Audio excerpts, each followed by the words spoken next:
Kalau kita bicara hati, kawan-kawan, nggak akan ada habisnya buat dibahas.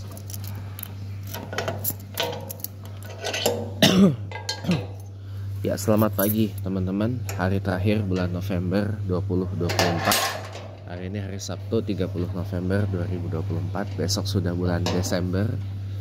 Ya, nggak kerasa tahun 2024 ini hanya tinggal menghitung hari. Ya, menghitung hari dan menghitung pekan ya. Lagi kita akan masuk tahun 2025. Ya, tadi kan di intro saya bilang ya, kalau kita ngomongin hati emang nggak akan ada habisnya, karena yang namanya hati manusia ini kerap kali berubah-ubah. Saya selalu bilang ya, kita boleh sama-sama orang Indonesia, sama-sama orang kulit sawo matang atau kulit coklat, kulit hitam, bahkan kulitnya putih sekalipun ada. Rambut boleh sama-sama hitam, ada yang lurus, ada yang keriting. Ada juga rambutnya yang memang agak kecoklatan, khusus yang perempuan. Ya kan? Makan boleh sama-sama nasi. Kalau orang Papua kan makannya sagu, ya. Atau makan boleh sama-sama singkong, ya. Bola mata sama-sama pada umumnya warnanya hitam, ya.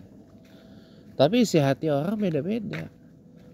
Nah ini kan, ya, isi hati orang beda-beda. Bahkan sampai Pak Deddy Susanto mengatakan hati-hati dengan hati, gitu loh. Be careful with our hearts. Hati-hati dengan hati. Jangan, ya, tidak selamanya kita harus mengikuti apa kata hati. Gitu. Karena apa yang dikatakan hati bisa berkontradiksi dengan apa yang kita pikir secara logika, secara common sense atau secara akal sehat gitu. Jadi inilah yang kemudian melahirkan satu inisiatif dari AAGIM yang namanya manajemen kolbu, MQ. Kalau guru saya yang lain, Ustadz Agus Idwar, punya namanya manajemen dosa. Karena memang kolbu kita ini atau hati kita ini memang perlu kita kelola. Kalau nggak dikelola bisa berabe persoalan. Iya. Karena hati inilah yang kadang kita pengennya menjalani hidup yang minimalis, itu misalkan tahu-taunya nggak bisa, tahu-taunya belum bisa. Karena apa? Karena hatinya nggak mendukung untuk kita hidup minimalis. Jadi akhirnya kita ke bawah hidup yang maksimalis, terus ke bawah hidup yang serba kepengen flexing terus dan sebagainya. Itu hal yang biasa terjadi, kawan.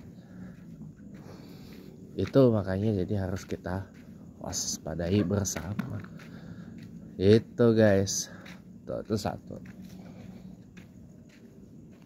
Nah, beberapa waktu lalu kan saya bilang, ketika orang belum menyukai kalimat-kalimat thayyibah, belum menyukai bacaan-bacaan Al-Quran, salawatan, kalimah zikir, kita nggak boleh melabel seseorang, aduh kamu nih dengar orang baca Quran aja kepanasan atau gak suka, berarti iman kamu lemah, kamu nih koyok setan dan sebagainya. Ya nggak gitu juga cara nyimpulinnya.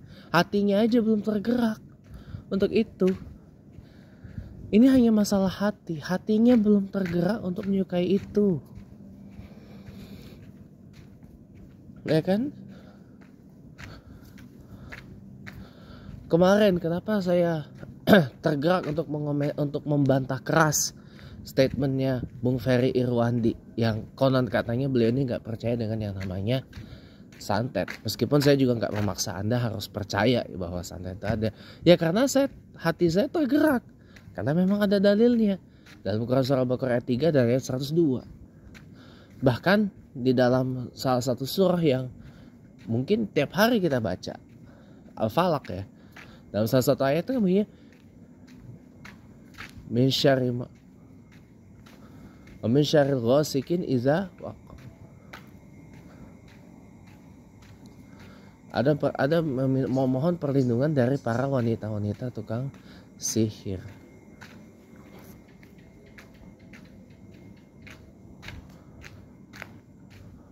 Wa syarri ghasikin idza waqab. Bukan itu. Wa syarri nafasa. Ya, syarri ghasikin idza. Kalau salah itu ayatnya. Dalam Al-Qur'an surah Falaq. Karena hati saya tergerak untuk itu. Tergerak untuk membantah pernyataannya itu. Ya, terserah mau setuju apa enggak dengan statement saya. Terserah ya. Nah, ini hanya masalah hati, teman-teman. Contoh nih saya ini kemarin sholat masih lobong-lobong ya kan. Sekarang mulai rutin 5 waktu, rajin saya usahain on time ya kan. Rajin ke masjid ya kan, kalau nggak ada halangan, misalkan karena hujan atau mungkin sayanya sedang mendadak kurang fit atau efek ketiduran ya kan, atau karena ada sesuatu lah, intinya itu jadinya sholatnya ngaret gitu. Tapi saya usahain on time. Kenapa? Hati saya tergerak untuk itu. Nah sekarang makanya kenapa hati-hati dengan hati. Karena kata hati ini bisa menggerakkan kita kepada hal yang benar dan juga kepada hal yang salah. Ini harus hati-hati, teman-teman. Makanya kalau kita ngomongin hati gak bakal ada habisnya. Makanya arahkan hati kita kepada hal-hal yang benar. Caranya bagaimana? Ya caranya kita asah kolbu kita. Cara mengasahnya gimana? Nah itu kalau cara mengasahnya banyak-banyak dah ikut-ikut kajian tentang itu. Contoh kajian manajemen kolbu, kajian tasawuf ya. Kalau saya sih nyaraninnya itu, karena saya juga masih belajar ya. Atau kalau Anda yang di luar dari agama Islam bisa ya menyesuaikanlah dengan mengikuti pengajaran tentang pengelolaan hati gitu ya, seperti apa gitu. Jadi agar hati kita ini bisa tetap bersih, dan kalau kita disuruh mengikuti kata hati, insya Allah kata hati kita akan mengarahkan kepada hal-hal yang baik gitu. Hati kita akan menggerakkan kita untuk menyukai hal-hal yang baik dan melakukan hal-hal yang tentu saja baik tentunya, baik itu di mata manusia maupun di mata Allah Subhanahu wa Ta'ala. Itu aja yang kita pikirkan, karena semata-mata hidup kita ini adalah hidup untuk Allah, bukan hidup untuk kita. Itu yang harus kita ingat ya. Karena apa? Yang baik di mata manusia belum tentu baik di mata Allah Subhanahu wa Ta'ala. Tapi kalau menurut Allah Subhanahu wa Ta'ala itu baik, mestinya itu sudah pasti baik untuk manusia ya. Jadi sama-sama yuk kita belajar kelola hati kita agar tetap bersih, agar hati kita ini tetap mengarahkan kita kepada menyukai hal-hal yang baik dan menggerakkan kita untuk melakukan hal-hal yang baik di mata Allah maupun baik di mata manusia. Terima kasih, selamat pagi.